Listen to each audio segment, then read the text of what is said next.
নমস্কার। যারা যুবসাথী নিয়ে এক প্রকল্প নিয়ে অনেক রকমের অনেকে কথা বলেছিল, যুবসাথী প্রকল্প অলরেডি 2 মাস পয়সা ঢুকে গেছে। আমি সেটা খুব দেখিয়ে দেবো মোবাইল স্ক্রিনে একটু পরেই। যুবসাথী যারা প্রথম মাসে পেয়েছিল তারা এই মাসেও পেয়েছে, আর যারা পায়নি অনেকে, তার মেনলি কারণ হলো ফর্ম ফিল আপ ভুলভাল হয়েছিল। আমি এত কথা না বাড়িয়ে মেন জিনিসেই টপিকে বলছি। যাদের যুবসাথী 2 মাস পায়নি, যুবসাথী পাওয়ার জন্য তারা একটা টিপস বলতে পারি, তাতে 90% হয়তো সলিউশন হয়ে যাবে। বা 3 নম্বর মাস, সামনের মাস এপ্রিল, জানুয়ারি, মার্চ, এপ্রিল, মে, জুন মাসে আশা করি তারা পেয়ে যাবে। তাদের হচ্ছে ডিবিএস অন করতে হবে।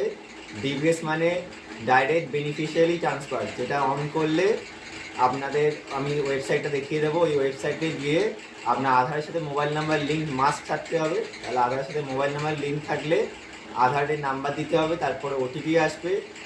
আর ওটিপি আসার পরে তাদের যে ব্যাংক আছে, primary bank account, generally zero ব্যালেন্সের অ্যাকাউন্টে অ্যাড করতে হবে আপনাদের।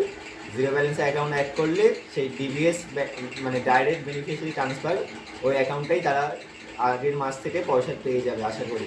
এটা আমি অনেক ভেরিফাই করে দেখার পরে এই জিনিসটা বলছি, ইনফরমেশনটা আপনাদেরকে। আমি এটা লাইভ প্রুফ আপনাদের মোবাইল স্ক্রিনে দেখিয়ে দিচ্ছি কীভাবে করতে হবে। মোবাইল স্ক্রিনে চলে আসলাম আমরা। ফার্স্টে আমরা গুগলে যাব। গুগল ক্রোমে গিয়ে আমরা লিখব এনপিসিআই লিখে আমরা সার্চ করব। সার্চ করার পরে প্রথম ওই অফিসিয়াল ওয়েবসাইটটা আমাদের খুলে যাবে। আপনারা দেখতে পাচ্ছেন, ওটা আপনি ক্লিক করবেন। ক্লিক করার পরে এখানে একটা অপশান আছে আপনার কাস্টমার, 2 নম্বর অপশান ওপরে কাস্টমারে আপনারা ক্লিক করবেন। ক্লিক করার পরে আপনারা 1, 2, 3, 4 নম্বর অপশানে আসবে ভারত আধার সেদিন এনাবেল। ওই অপশানটাই আপনাদের ক্লিক করতে হবে। ক্লিক করার পর অটোমেটিক পেজটা ওপেন হয়ে যাবে। পেজটায় 10 মিনিট টাইম আছে, তো আপনারা টাইম মেনটেন করে করবেন। এখানে আপনারা দেখতে পাচ্ছেন আপনার 4 নম্বর অপশানে আধার ম্যাপিং স্ট্যাটাস বা অ্যাকাউন্ট ডিটেল, আপনার ওপরে অ্যাকাউন্ট ডিটেলে ক্লিক করে আপনারা চেক করে নিতে পারবেন। অ্যাকাউন্ট নাম্বার আমি দিচ্ছি এখানে, অ্যাকাউন্ট নাম্বার দিয়ে আর ক্যাপচা দিয়ে আপনারা ক্যাপচার দেখে শুনে ঠিক মতন করে দেবেন। দেওয়ার পরে সাবমিটে ক্লিক করে দেবেন। সাবমিটে ক্লিক করে দিলে আপনারা দেখতে পেয়ে যাবেন আপনাদের অলরেডি অ্যাকাউন্ট কিছু দেওয়া আছে কি না। এখানে আপনাদের আধার কার্ডের ওটিপিটা দিতে হবে। আমার এখানে ওটিপি চলে এসছে, ওটিপিটা আমি পুশ করব। ওটিপিটা পুশ করার পরে কনফার্মে যাব। কনফার্মে যাওয়ার পর কিছু সেকেন্ডের মধ্যে আপনাদের পেজ ওপেন খুলে আসবে। এখানে আপনারা দেখতে পেয়ে যাবেন আপনার অ্যাকাউন্ট অলরেডি ডিটেলস দেওয়া আছে কি না। আমার যেমন অলরেডি কোটাক মাহিন্দ্রা ব্যাংকের জিরো ব্যালেন্সে অ্যাকাউন্ট দেওয়া আছে। এখানে আপনার সব সরকারি প্রকল্পের পয়সা এখানেই ঢোকে আপনাদের। তো এটা ডিবিডি অ্যাড করা আছে কি না স্ট্যাটাস চেক করতে পারবেন আপনারা অ্যাকাউন্ট ডিটেলসে ক্লিক করেই, আধার নাম্বার দিয়েই খুব সিম্পলভাবে দেখে নিতে পারবেন।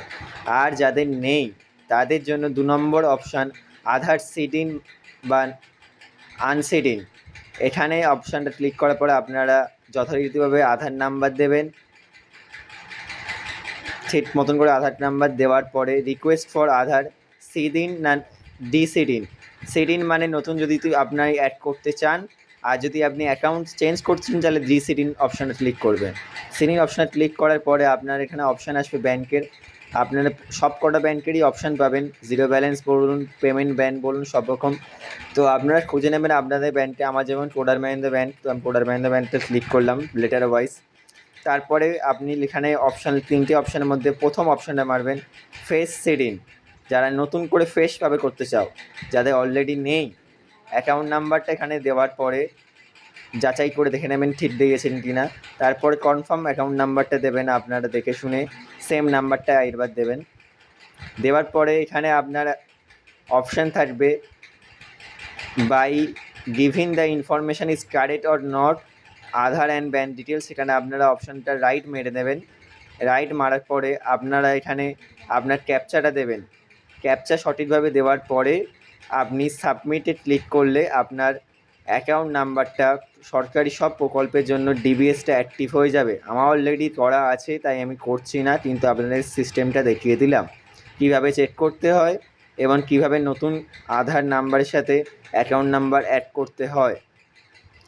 এটা ছিল আপনাদের ভিডিওটা পছন্দ হবে আর সুবিধাজনক হবে যাদের করা নেই তারা করবেন, করলে যথারীতিভাবে আপনারা নেক্সট মাস থেকে যুবসাথী প্রকল্পের পয়সা আশা করি পেয়ে যাবেন। আর যাদের অ্যাকাউন্ট ডিটেলস চেক করে নেবেন, তাদের যদি থাকে তাহলে করার দরকার নেই, যদি না থাকে তাহলেই করবেন আপনারা। প্রোডাক্টের অফিসিয়াল পেজে আমরা চলে আসলাম।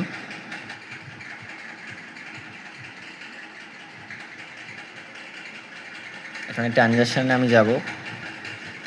ট্রানজ্যাকশানে আসার পর আমার 13ই এপ্রিল 2026 এই মাসে 1,500 টাকা ঢুকেছে, যেটা ঢুকেছে আপনাদের ডাইরেক্ট ডিবিএসের মাধ্যমে। এটা নর্মাল SMS আমার এসেছিলো মোবাইলে, তো সেটা আমার সেভ করে রাখা হয়নি, তাই দেখাতে পাচ্ছি না।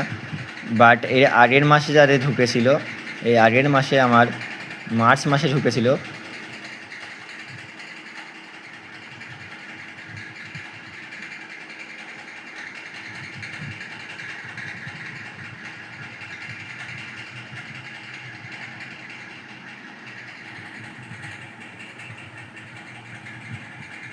মার্চ মাসে এটা ঢুকেছিল আমাদের, সেটা 14ই মার্চ 2026 ঢুকেছিল। এটা হলো NFT SBIN বলে, SBIয়ের কোনো অফিসিয়াল ব্যাংক অথবা সরকারি কোনো SBI ব্যাংকের মাধ্যমে আমার প্রোডাক্টে ঢুকেছিল। এটা ঢুকেছিল 14ই মার্চ, বাট এটা ডিবিএসের মাধ্যমে ঢোকেনি। বাট এ মাসে যে পয়সাটা ঢুকেছে সেটা ডিবিএসের মাধ্যমে ঢুকেছিল। সেটা SMS আমার নর্মাল ফোনে এসেছিলো। প্রথম মাসের SMSটা হোয়াটসঅ্যাপে এসেছিলো আপডেট, তারপরের মাসে SMSটা আমার ডাইরেক্ট মোবাইলে SMS এসেছিলো। আমি সেটা ডিলিট করে দিয়েছি, দেখাতে পারলাম না আপনাদেরকে। বাট এ মাসে সবার বেশিরভাগ 90% ডিবিএসের মাধ্যমে পেমেন্টটা ঢুকেছে, তাই ডিবিএসটা অতি অবশ্যই অ্যাক্টিভ করে নেবেন আপনারা। আমি স্টেপটা দেখিয়ে দিয়েছি আপনাদেরকে, তো আশা করি এর পরের মাসে যারা যারা পাননি পেমেন্ট তারাও পেয়ে যাবেন। এই যে ভিডিওটা দেখালাম আর প্রসিডিওরটা দেখালাম, এই প্রসিডিওরটা কমপ্লিট করলে আপনারা এই প্রকল্পে টাকা পেতে অনেকটাই সুবিধা হবে আপনাদের। এটা আমার নিজস্ব প্রুফ, কারণ প্রথম ব্যাঙ্ক অ্যাকাউন্টে আমার যে পয়সাটা ঢুকেছিল সেটা আলাদা ডিফারেন্ট অ্যাকাউন্ট ছিল, আর ডিবিএস অ্যাকাউন্টে ঢুকেছে এই লাস্ট মাসে, এপ্রিল মাসে। তো এইটা আমি হচ্ছে আপনাকে দেখালাম। আশা করি এই ভিডিওটা আপনার অনেক সুবিধা হবে। তো এটা আপনারা করে কমেন্টে জানাবেন যে ঠিকঠাকভাবে পয়সা ঢুকেছে কিনা সামনের মাসে। Thank you. ভিডিওটা ভালো লাগলে লাইক কমেন্ট সাবস্ক্রাইব করে দেবেন আর শেয়ার করে দেবেন পারলে বন্ধুদের মধ্যে। ধন্যবাদ।